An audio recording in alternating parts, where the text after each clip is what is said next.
Hello viewers, welcome to my YouTube channel.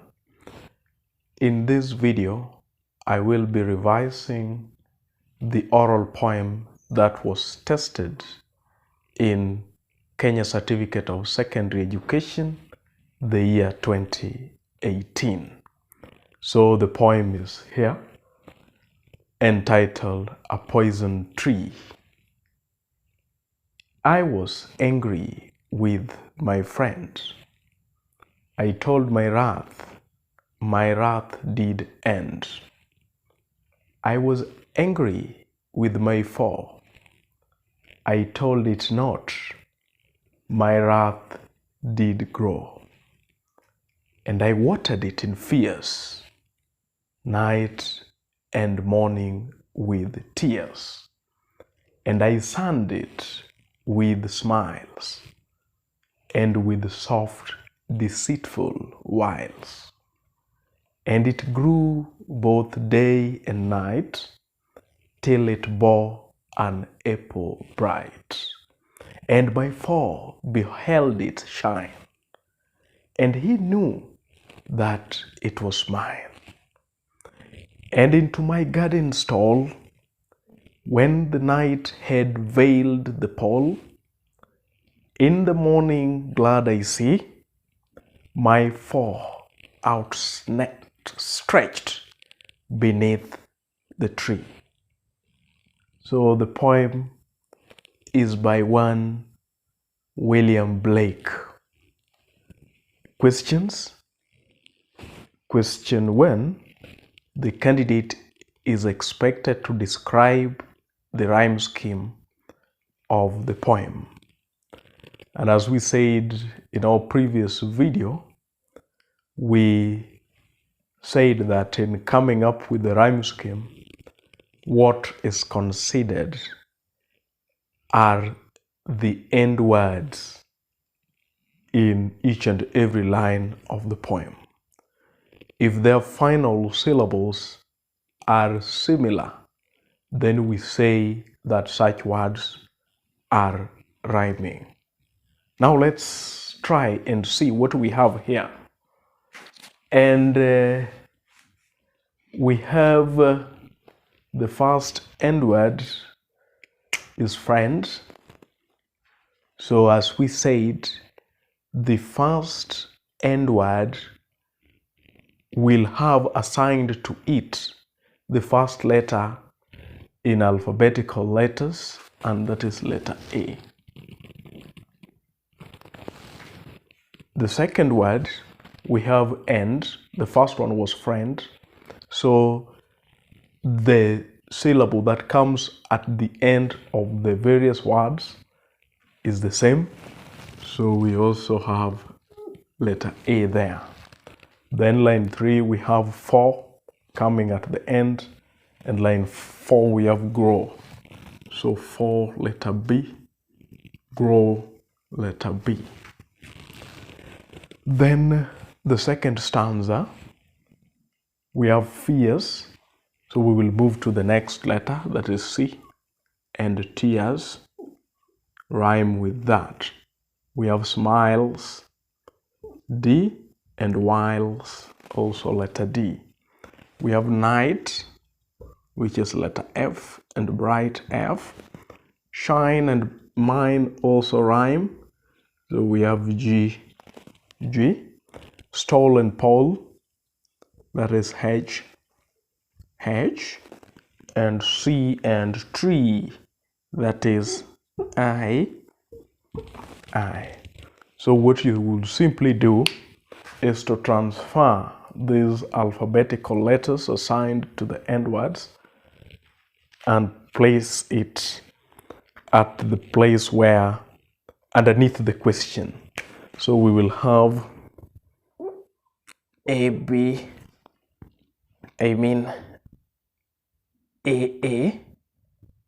BB. So to separate the various stanzas, you leave some space. That is when you move to CC, DD, then FF, GG, then we have HH, I.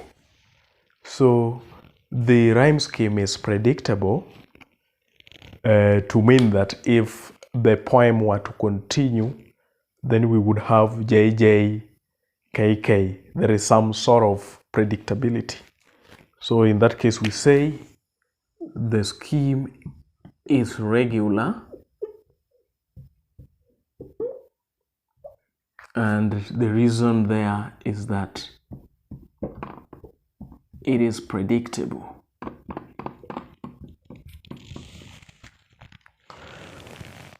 Then we have the second question, and the second question here is that in an oral performance of this poem, how would you say the last line?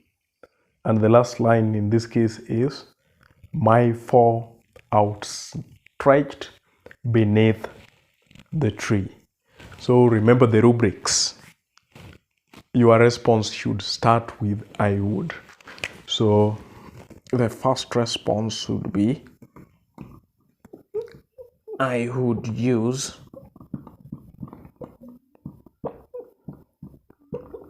a falling intonation to show finality, and again I would stress the words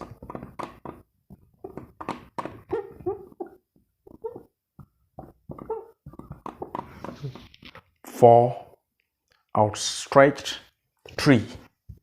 The words for outstretched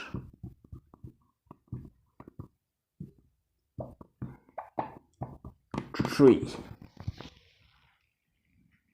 So my four outstretched beneath the tree to show how I enjoy the suffering of my four.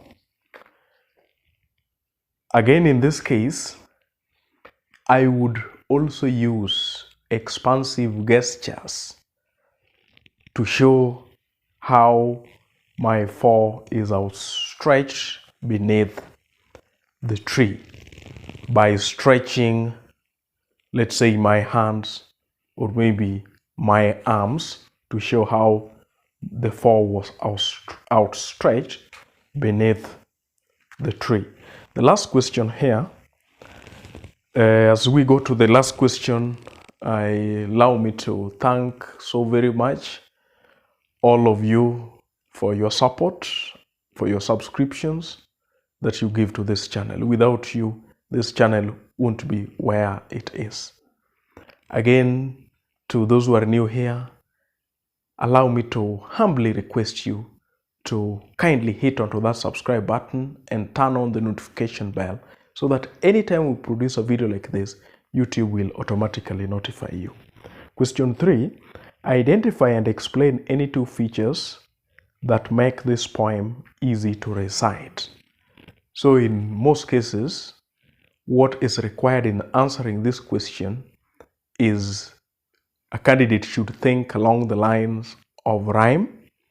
You could talk about repetition, and you could also talk about sound devices. So already there is rhyme scheme that has been tested on question 1.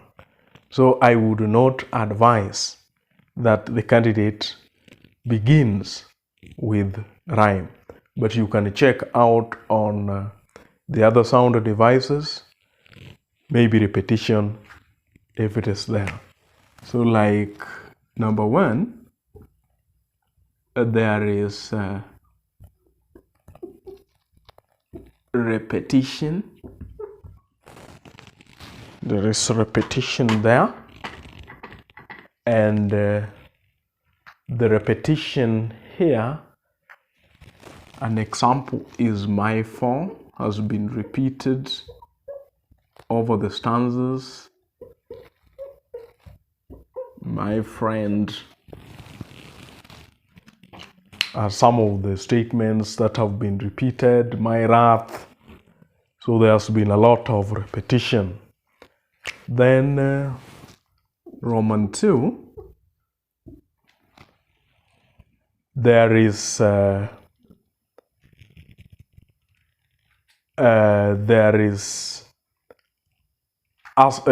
consonance. There is consonance. And consonance as a sound device is simply the repetition of consonant sounds that appear on the same line of a poem at the middle or at the end. Unlike alliteration, where the initial consonant sounds are repeated in words that appear on the same line of a poem, consonance now involves the consonant sounds at the middle or at the end. An example is in stanza 3, line 4, and he knew that it was mine, and he knew that it was mine. So the words that and it have consonant sounds at their end, that is, in that the t sound, and in it the t sound there. So that one is an example of consonants. Then again in this poem we have assonance. And assonance as a sound device is simply the repetition of vowel sounds in words that appear on the same line of a poem. So in stanza 2, line 3, and I sand it with smiles. So the words it and with have the short vowel sound E to bring about assonance. So we have the it and with there. Then there is also rhyme, and maybe we can give examples of one pair or two pairs of rhyming words. We can say friend and, or maybe for and